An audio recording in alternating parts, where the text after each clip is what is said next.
10월 14일 연중 제28주간 목요일 성 갈리스토 1세 교황 순교자 본기도 주님의 넘치는 은총으로 언제나 저희와 함께 하시어 저희가 끊임없이 좋은 일을 하도록 이끌어 주소서. 성부와 성령과 말씀의 초대. 바오로 사도는 사람은 율법에 따른 행위와 상관없이 믿음으로 의롭게 된다며 하느님은 한 분이시라고 한다. 예수님께서는 세상 창조 이래 쏟아진 모든 예언자의 피에 대한 책임을 이 세대가 져야 할 것이라고 하신다. 제1독서.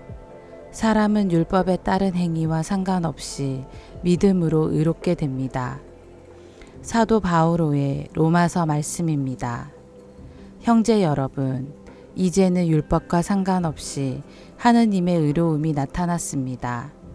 이는 율법과 예언자들이 증언하는 것입니다.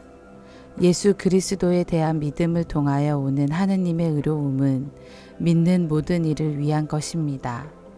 거기에는 아무 차별도 없습니다. 모든 사람이 죄를 지어 하느님의 영광을 잃었습니다. 그러나 그리스도 예수님 안에서 이루어진 속량을 통하여 그분의 은총으로 거저 의롭게 됩니다. 하느님께서는 예수님을 속죄의 제물로 내세우셨습니다. 예수님의 피로 이루어진 속죄는 믿음으로 얻어집니다. 사람들이 이전에 지은 죄들을 용서하시어 당신의 의로움을 보여주시려고 그리하신 것입니다. 이 죄들은 하느님께서 관용을 베푸실 때에 저질러졌습니다. 지금 이 시대에는 하느님께서 당신의 의로움을 보여주시어 당신께서 의로우신 분이며 또 예수님을 믿는 이를 의롭게 하시는 분임을 드러내십니다. 그러니 자랑할 것이 어디 있습니까? 전혀 없습니다. 무슨 법으로 그리 되었습니까? 행위의 법입니까? 아닙니다. 믿음의 법입니다. 사실 사람은 율법에 따른 행위와 상관없이 믿음으로 의롭게 된다고 우리는 확신합니다. 하느님은 유다인들만의 하느님이십니까? 다른 민족들의 하느님은 아니십니까? 아닙니다. 다른 민족들의 하느님이시기도 합니다. 정녕 하느님은 한 분이십니다. 주님의 말씀입니다. 그리스도님 찬미합니다. 복음. 아벨의 피부터 즈카르야의 피에 이르기까지 예언자들의 피에 대한 책임을 져야 할 것이다. 루카가 전한 거룩한 복음입니다. 그때에 주님께서 말씀하셨다. 너희는 불행하여라. 바로 너희 조상들이 죽인 예언자들의 무덤을 너희가 만들기 때문이다. 이렇게 너희 조상들은 예언자들을 죽이고 너희는 그들의 무덤을 만들고 있으니 조상들이 저지른 소행을 너희가 증언하고 또 동조하는 것이다. 그래서 하느님의 지혜도 내가 예언자들과 사도들을 그들에게 보낼 터인데 그들은 이들 가운데에서 더러는 죽이고 더러는 박해할 것이다 하고 말씀하셨다.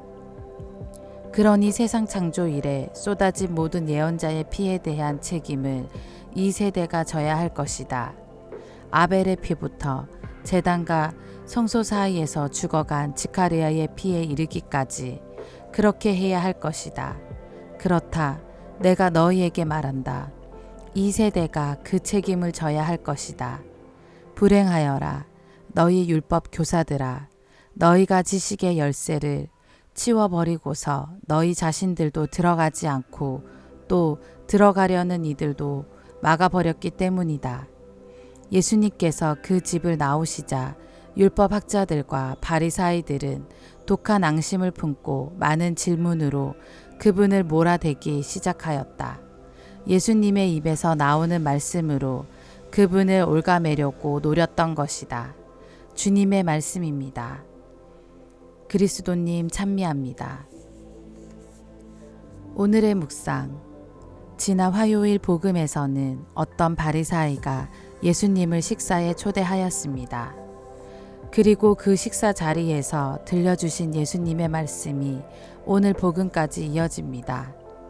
식사 초대 장면은 다음과 같습니다. 예수님께서 다 말씀하시자 어떤 바리사이가 자기 집에서 식사하자고 그분을 초대하였다. 그리하여 예수님께서 그 집에 들어가시어 자리에 앉으셨다. 사실 그의 초대는 예수님을 올가매거나 시험하려는 불순한 의도가 아니라 좋은 의도를 담고 있었습니다. 그렇게 시작된 식사 자리에서 바리사이들과 율법학자들은 너희의 속은 탐욕과 사악으로 가득하다. 불행하여라 하는 예수님의 말씀을 듣습니다. 과연 그들의 마음은 어땠을까요? 좋은 의도에서 시작된 마음이 독한 앙심으로 또한 그분을 올가매려는 마음으로 변하고 맙니다. 이러한 마음 변화는 바리사이들과 율법학자들의 태도에서 비롯되었습니다. 그들은 예수님의 말씀을 살아있는 하느님의 말씀이 아닌 자신들을 향한 저주라고만 여겼습니다. 그들이 올바른 눈과 귀를 지니고 있지 못하였기 때문입니다. 그러하기에 그들은 보고 듣고 깨우쳐 회개하지 않았고 예수님을 향한 적대감을 키웠습니다. 하느님의 말씀을 들었지만 오히려 그 말씀 때문에 예수님에 대한 호의가 독한 앙심으로 변화되고 말았습니다. 성경을 읽으면서 가끔 주님의 말씀이 나의 약점을 드러나게 할 때 불편한 마음이 들기도 합니다. 말씀을 실천하지 못하는 모습에 자괴감이 들기도 하고 때로는 잔소리처럼 느껴지기도 합니다. 그러나 그것은 우리를 괴롭히는 말씀이 아닙니다. 도리어 우리에게 회개의 기회를 주시는 자비의 말씀입니다. 바리사이처럼 독한 앙심을 품으시겠습니까? 아니면 말씀을 회개의 주춧돌로 삼으시겠습니까? 선택은 온전히 우리의 몫입니다. 아멘.